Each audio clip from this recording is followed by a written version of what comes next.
அஸ்ஸலாமு அலைக்கும் ஃப்ரெண்ட்ஸ், எல்லோரும் எப்படி இருக்கீங்க? அல்ஹம்துலில்லாஹ் நாங்கள் எல்லோரும் நல்லாயிருக்கோம். நீங்களும் நல்லா இருப்பீங்கன்னு நினைக்கிறேன். நான் இன்றைக்கி வீடியோவில் ஒரு சரியான மெஷர்மெண்ட்டில் இன்றைக்கி வந்து ஒரு சிக்கன் பிரியாணி தாங்க செய்ய போகிறேன்.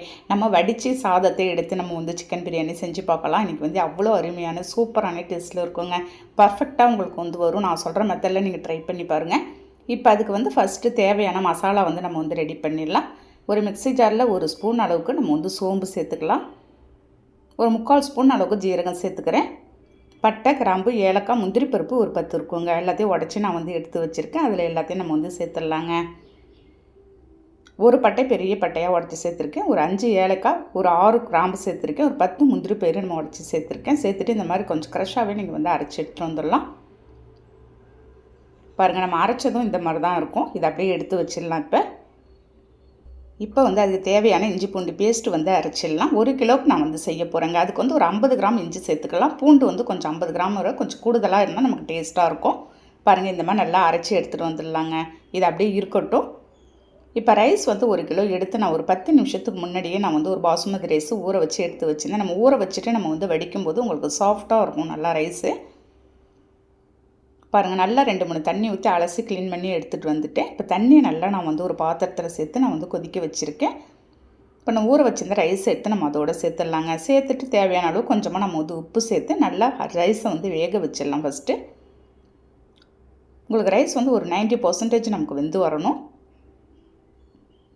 பாருங்கள், இந்த மாதிரி நம்ம கையால் எடுத்து பார்த்தாலே தெரியும். இந்த மாதிரி வெந்ததும் நம்ம வந்து நல்லா ஃபில்ட்ரு பண்ணி நல்லா ஆற வச்சிட வேண்டியது தான். ஒரு 90% நமக்கு வந்து வெந்துடுச்சு அப்படின்னாலே போதுங்க. நம்ம தம்மில் விடும்போது உங்களுக்கு சரியாக வந்துடும் நமக்கு. பாருங்கள், எல்லாத்தையும் தண்ணியெல்லாம் ஃபில்ட்ரு பண்ணி நான் வந்து எடுத்துகிட்டு வந்திருக்கேன். இந்த மாதிரி மூடியை லேசாக நீங்கள் வந்து திறந்து வச்சுட்டு அப்படியே ஆற வச்சிடலாம்.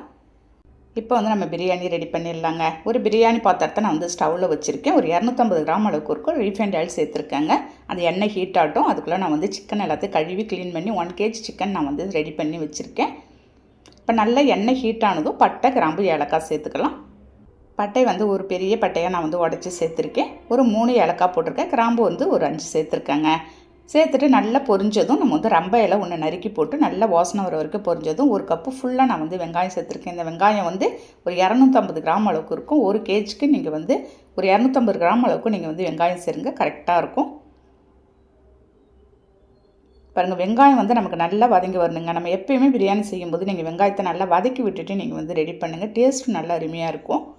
பாருங்கள், இந்த அளவுக்கு வெங்காயம் வதங்கினதும் வெங்காயம் ஒரு 50% நல்லா வதங்கினதும் ஒரு 200 கிராம் அளவுக்கு இருக்குங்க பழமான தக்காளியாகவும் ஒரு 6 பச்சை மிளகாய் கீரி நான் வந்து அதோடு சேர்த்துருக்கேன். காரம் கூட குறைச்சி உங்கள் வீட்டில் எப்படி சாப்பிடுவாங்களோ அதுக்கு தகுந்த மாதிரி நீங்கள் வந்து சேர்த்துக்கலாம்.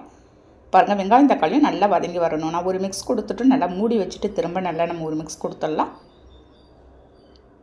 பாருங்கள், அந்த வெங்காயத்தோடு சேர்ந்து நமக்கு தக்காளியும் நல்லா வதங்கி வரணும். அந்த பச்சை மிளகாவும் தக்காளியும் அடிப்பிடிச்சிடாது. நீங்கள் அப்பப்போ நீங்கள் வந்து மிக்ஸ் பண்ணி விட்டுக்கிட்டே இருங்க. பாருங்கள், இந்த மாதிரி நல்லா வதங்கணும். நம்ம அரைச்சி வச்சுருந்த இஞ்சி பூண்டு பேஸ்ட்லேருந்து நான் வந்து ஒரு 4 ஸ்பூன் மட்டும் எடுத்து போடுறேங்க. மீதமானதை அப்படியே நம்ம வந்து வச்சிடலாம். ஒரு கிலோ செய்கிறோம் அப்படின்னா நம்ம ஒரு 4 ஸ்பூன் கரெக்டாக இருக்கும். நம்ம நார்மலாக எப்பயுமே வீட்டில் யூஸ் பண்ணுற ஸ்பூனாலே நீங்கள் வந்து சேர்த்துக்கோங்க. ஏன்னா இஞ்சி பூண்டோட காரம் உங்களுக்கு கூடுதலாக ஆகிட்டாலும் உங்களுக்கு வந்து டேஸ்ட் கரகரன்னு ஒரு மாதிரி ஆக்கி விட்டுரும் பிரியாணியை. இப்போ வந்து சேர்க்க வேண்டிய மசாலா எல்லாம் சேர்த்துட்றேங்க. ஒரு 1.5 ஸ்பூன் அளவுக்கு தனி மிளகாத்தூள், ஒரு ஸ்பூன் கரம் மசாலா சேர்த்துட்டு ஒரு 1/4 ஸ்பூன் மஞ்சத்தூளும் நம்ம அரைச்சி வச்சுருந்த இந்த மசாலா தூளையும் சேர்த்து நல்லா மிக்ஸ் கொடுத்துருங்க. இஞ்சி பூண்டு பேஸ்ட்டு சேர்த்து நீங்கள் நல்லா மிக்ஸ் பண்ணிவிட்டு நம்ம அந்த பச்சை வாசனை போனதுக்கப்புறம் தான் இந்த மசாலாலாம் நீங்கள் வந்து சேர்க்கணும். பாருங்கள், எண்ணெய் நல்லா மேலே பிரிஞ்சு வருது.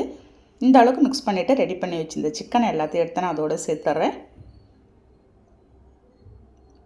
சேர்த்துட்டு ஒரு பாக்கெட் நம்ம 10 ரூபா பாக்கெட்டு கடையில் வாங்கின தயிர் தாங்க நான் வந்து சேர்த்துட்டுருக்கேன். ஒரு லெமன் பிழிஞ்சு ஊற்றிடலாம். 1 கிலோக்கு 1 லெமன் கரெக்டாக இருக்கும். அதேமாதிரி ஒரு பாக்கெட் தயிரும் கரெக்டாக இருக்குங்க. மல்லி புதினா கொஞ்சமாக நான் வந்து சேர்த்துருக்கேன். ஒரு கைப்பிடி அளவுக்கு 2யுமே சேர்த்து எல்லாத்தையும் நல்லா மிக்ஸ் கொடுத்துடுங்க. இதில் வந்து நான் நெய்யெல்லாம் எதுவுமே சேர்க்கலைங்க. எல்லா பொருளையும் நம்ம மசாலா எல்லாத்தையும் சேர்த்துட்டு நல்லா திரும்பவும் ஒரு மிக்ஸ் கொடுத்துட்டேன். இப்போ வந்து ஃபுட் கலர் ஒரு பிஞ்ச் அளவுக்கு சேர்த்துருக்கேன். இது ஆப்ஷனல் தான், உங்களுக்கு தேவைன்னா சேர்க்கலாம், இல்லாட்டி விட்டுடலாம். இந்த சிக்கனுக்கு தேவையான அளவு மட்டும் நான் வந்து உப்பு சேர்த்து திரும்ப வந்து மிக்ஸ் கொடுத்துடலாங்க.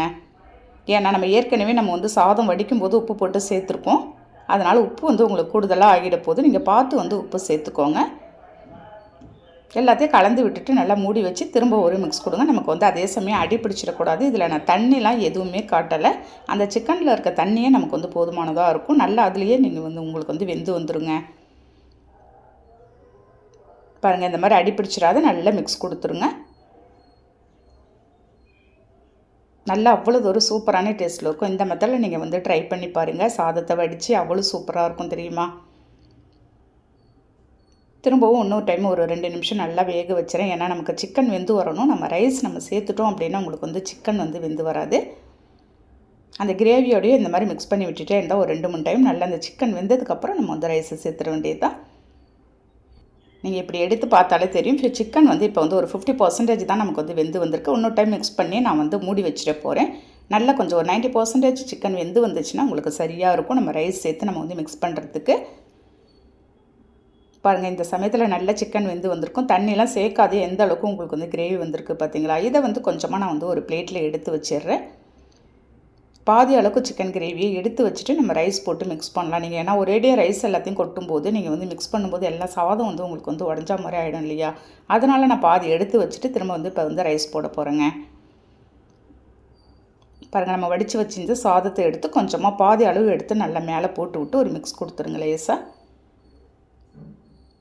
இப்போ நம்ம எடுத்து வச்சுருந்த சிக்கன் கிரேவி திரும்பி மேலே சேர்த்து திரும்ப மீதமாக இருக்கிற நம்ம வந்து ரைஸ் சேர்த்து அது மேலே சேர்த்து விட்டு மிக்ஸ் பண்ணிடலாம்.